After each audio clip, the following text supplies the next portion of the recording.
Food blogging എന്ന് പറഞ്ഞത് ഏഷ്യാനെറ്റിലായിരുന്നു. ഷാപ്പിലെ കറിയും നാവിലെ രുചി എന്ന് പറഞ്ഞു. അത് ഈ പറഞ്ഞതുപോലെ തന്നെ ഈ പാചകം എന്ന് പറയുന്നൊരു സാധനത്തിൻ്റെ ഒരു വിഷ്വൽ സാധനം സ്ത്രീകൾ അടക്കി വാണിരുന്ന ഒരു കാലഘട്ടം ഉണ്ടായിരുന്നു. അവരാണത്, അവരുടെ കയ്യിലാണത്. അങ്ങനെ ഇരിക്കുന്ന സമയത്താണ് ഒരു പുതിയ കൺസെപ്റ്റുമായി എങ്ങനെ ഷാപ്പിലെ കറി നാവിലെ രുചിയും ഏഷ്യാനെറ്റിൽ അന്ന് ഷംനാഥ് എന്ന് പറഞ്ഞിട്ട് ഷംനാഥായിരുന്നു അതിൻ്റെ ഹെഡ്. അതിനുശേഷം പിന്നെ ബൈജു മേലില്ല. അപ്പോൾ എൻ്റെ പ്രൊഡ്യൂസറായിരുന്നത് നമ്മുടെ ഹരീഷ് എന്ന് പറഞ്ഞൊരു സുഹൃത്തായിരുന്നു.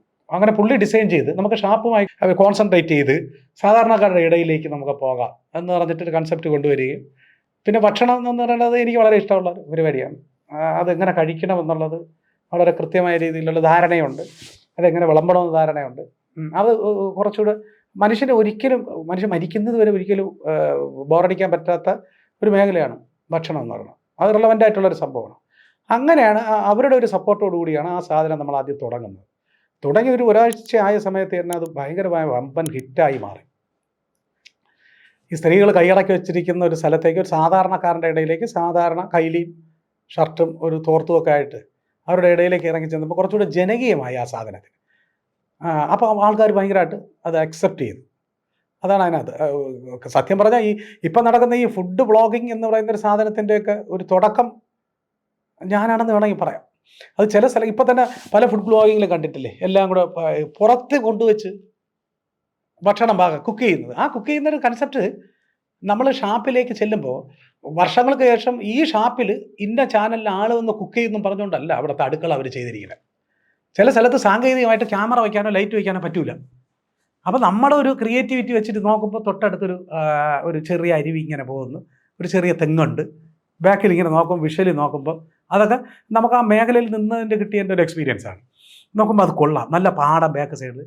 അപ്പോൾ നമ്മൾ തന്നെ പറയും ഒരു 4-5 കല്ലും എല്ലാം കൂടെ സംഘടിപ്പിക്കുമോ, ഇവിടെ ലൈറ്റ് വയ്ക്കാൻ പറ്റൂല. അപ്പോൾ നമുക്ക് തൊട്ടടുത്ത് തന്നെ ആ പിന്നെ ഷാപ്പിൻ്റെ സജഷൻ തന്നെ വെച്ച് അങ്ങനെ നമ്മൾ നിവർത്തി അതിനകത്ത് ഷൂട്ട് ചെയ്യാൻ നിവർത്തിയില്ലാത്തതുകൊണ്ട് വെളിയിൽ കൊണ്ടുവച്ച് ഷൂട്ട് ചെയ്തതാണ്. ഇപ്പം വലിയ വ്ളോഗിങ്ങിൽ വലിയൊരു ട്രെൻഡായിട്ട് മാറിയത്. രാജകലേഷായിരുന്നു എനിക്ക് തൊട്ട് മുമ്പേ ഒരു മെയിൽ ഒരു കുക്കറി ഷോ ആങ്കർ തുടങ്ങിയതെന്നാണ് എൻ്റെ ഒരു രാജകലേഷായിരുന്നു. അതിനൊക്കെ ശേഷമാണ് ഞാൻ വരുന്നത്.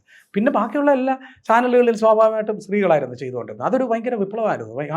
അതൊരു ഭയങ്കര ട്രെൻഡിങ് ആയിരുന്നു. GCC ഏരിയയിൽ ഈ ഏഷ്യാനെറ്റിലെ സീരിയലിനേക്കാളും ഏറ്റവും കൂടുതൽ റേറ്റിംഗ് ഉണ്ടായിരുന്ന പ്രോഗ്രാം അതായിരുന്നു. ഇപ്പോഴും അത് ഇട്ടുകൊണ്ടിരിക്കുകയാണ്. ഞാൻ ആ പരിപാടി നിർത്തിയിട്ട് തന്നെ എനിക്ക് തോന്നുന്നു 8-9 കൊല്ലമായി. പിന്നെ ഞാൻ എൻ്റെ പേഴ്സണൽ വ്ളോഗിലേക്ക് അത് വ്ളോഗിലേക്ക് മാറ്റിയിട്ടും അതിന് നല്ല വ്യൂവേഴ്സ് ഉണ്ട്. ഈ അടുത്ത കാലത്ത് ഞാനിപ്പോൾ കുവൈറ്റിൽ ഒരു പരിപാടിയുമായി ബന്ധപ്പെട്ട് പോയി നെടുമ്പാശ്ശേരി എയർപോർട്ടിലേക്ക് വന്നപ്പോൾ ഒരു ഫാമിലി എന്നെ കണ്ട് ഹായ് പറഞ്ഞു. അതിലെ ഭാര്യയും ഭർത്താവും എന്നെ കണ്ടു, സംസാരിച്ച് മറ്റേ സിനിമയിൽ കണ്ടിട്ടുണ്ട് ഇന്ന പരിപാടി എന്ന് പറഞ്ഞപ്പോൾ 10 വയസ്സുള്ള ഒരു പയ്യ ഓടി വന്നിട്ട് അവരുടെ മകൻ തന്നെ പെട്ടെന്ന് ഓടി ഇങ്ങനെ വന്ന് എന്നെ കെട്ടിപ്പിടിച്ചിട്ട് ഹലോ യൂട്യൂബിൽ വരുന്ന അങ്കിളല്ലേ എന്നാണ് ചോദിച്ചത്. എന്ന് പറഞ്ഞാൽ നമ്മൾ ചെയ്ത ടെലിവിഷൻ ഷോസോ സിനിമയൊന്നും അവനറിയില്ല.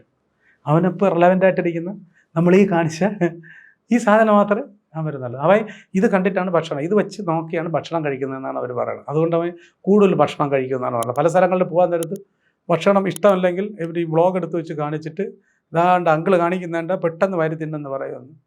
അപ്പോൾ അത് ഒരു ഭയങ്കര എക്സ്പീരിയൻസ് ആണ്. പുതിയ പിള്ളേർക്കും അത് അക്സസ് ചെയ്യുന്നുണ്ടെന്നുള്ളത് അതായിരുന്നു ഫുഡ് ബ്ലോഗിങ്. അങ്ങനെ ഒരു കൺസെപ്റ്റായിട്ടൊന്നും അല്ല ഞാൻ തുടങ്ങിയത്. ഒരു ഭക്ഷണം നല്ലതാണെന്നും അത് കഴിക്കാൻ കൊള്ളാമെന്നുള്ളതും ആ ഭക്ഷണത്തെ പരിചയപ്പെടുത്തുക എന്നുള്ള ഒരൊറ്റ ഉദ്ദേശത്തോടു കൂടി തുടങ്ങിയാണ്. പിന്നെ നമ്മൾ നിങ്ങൾക്കറിയാമല്ലോ, പ്രത്യേകിച്ച് അനുവിനോട് പറഞ്ഞു തരേണ്ട കാര്യമല്ല. സിനിമയിലുള്ള എല്ലാ എക്സ്പീരിയൻസ് ആയിട്ടുള്ള ആളുകളും പറയുന്നതാണ്. എല്ലാ കലാരൂപങ്ങളിലെയും ഇന്ന് രാവിലെ ഒരു ഹിറ്റ് ഉണ്ടാക്കി കളയാമെന്നും പറഞ്ഞിട്ടൊന്നും അല്ല ആരും തുടങ്ങണം. മൊത്തത്തിൽ എല്ലാം കൂടെ വന്നു വരുമ്പോൾ അതങ്ങ് കയറി പോകുന്നു. പിന്നെ നമ്മൾ ഈ ആളുകളുടെ ഇടയിൽ ഒരുപാട് ഞാനൊരു 10-22 കൊല്ലക്കാലം പാരലൽ കോളേജിലൊക്കെ അധ്യാപകനായിരുന്ന ഒരാളും കൂടിയാണ്. ഇപ്പോഴും പല സ്കൂളുകളിലും കോളേജുകളിലും ഈ മോട്ടിവേഷൻ ക്ലാസ്സും ഈ കൗൺസിലിങ്ങും ഇതൊക്കെ എടുക്കാൻ പോകുന്ന ആളുകളാണ്.